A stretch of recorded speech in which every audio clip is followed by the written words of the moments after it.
ঘরে একটু চাল ডাল নেই, আর সেই লোক কোনো কাজকর্ম না করে সারা গ্রাম ঘুরে বেড়ায়। কি দেখে বাবা মা এর সাথে আমার বিয়ে দিয়েছিলেন তারাই জানেন। সেই বিয়ের পর থেকে খেটে খেটে আমার হাড় মাংস সব এক হয়ে গেল। আজ তো একটা সবল পুরুষ মানুষ থাকতে আমাকে চিন্তা করতে হয় সংসার কি করে চলবে। অন্য কেউ হলে এমন সংসার করতো? শ্বশুর শাশুড়িও তাদের এই অপদার্থ ছেলেকে আমার ঘাড়ে চাপিয়ে দিয়ে নিশ্চিন্ত মনে পরপারে পাড়ি জমিয়েছেন। এত জ্বালা সহ্য করে সংসার করছি, তবুও সে কথা একবার মুখে আনলে লোকে বলে আমি নাকি সারাদিন শুধু ঝগড়া করি। ঝগড়া কি আমি সাধে করি? তার জন্য যখন তোমাদের এত দরদ, তাহলে তোমরাই সেই সংসার করো, আমি আর পারছি না। মা, একা একা তো রেখে কি বলছো তুমি? এদিকে কোথায় যে আমার পেট জ্বলে যাচ্ছে। এই যে এসেছেন আমার নবাবের ছেলে, তোরও কি বাপের মতো স্বভাব পেতে হবে? বাপটা যেমন সারাদিন শুধু টো টো করে ঘুরে বেড়ায়, তোকেও কি তাই করতে হবে? তোরা কি কেউ আমার কষ্টটা একটু বুঝবি না? সে আমি সাথে করে বেড়াই নাকি? বাড়িতে না খেতে পাই, না শান্তিতে একটু বসতে পারি। সারাদিন তুমি বকে যাও, বাবা এলে তার সাথে ঝগড়া শুরু করো।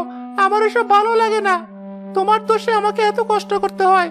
তুমি যদি বাবাকে বিয়ে না করে কোনো জমিদারকে বিয়ে করতে, তাহলে আমাকে আর কষ্ট করতে হতো না। লেখাপড়া নেই, কাজ নেই, সারাদিন ঘুরে বেড়ানো আর এসব শয়তানি কথা বলা। দাঁড়া, তোকে আজ মজা বোঝাচ্ছি আমি।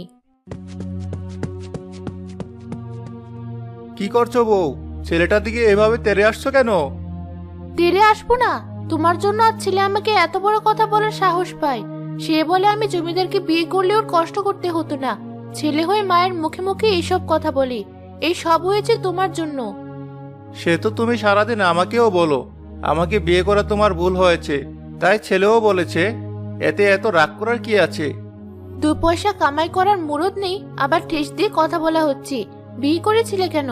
তোমার মতো মানুষের বিয়ে না করে সারা জীবন ভবঘুরে হয়ে বাঁচা উচিত। দেখো বউ, সবসময় কিন্তু আমাকে এভাবে অপমান করে কথা বলবে না, বলে দিলাম। আমি কিন্তু আর সহ্য করব না। বেশ, সহ্য না করতে পারলে বাড়ি ছেড়ে চলে যাও, আর ভুলেও যেন খেতে এসো না। যে কালে কামাই করে নিয়ে আসতে পারবে সেই কালে এখানে এসো। তুমি আমাকে সবসময় অপমান করে কথা বলো, তোমার সব কথা আমি সহ্য করি, তাই বলে তুমি আমার খাওয়া নিয়ে এমন ভাবে কথা বললে? এ আমি কিছুতেই মানবো না।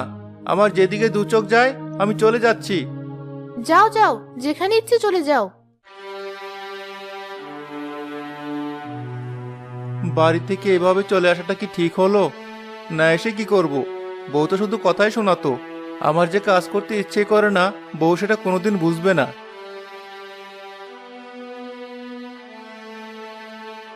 মা, বাবা তো আর বাড়ি ফিরে এলো না। বাবা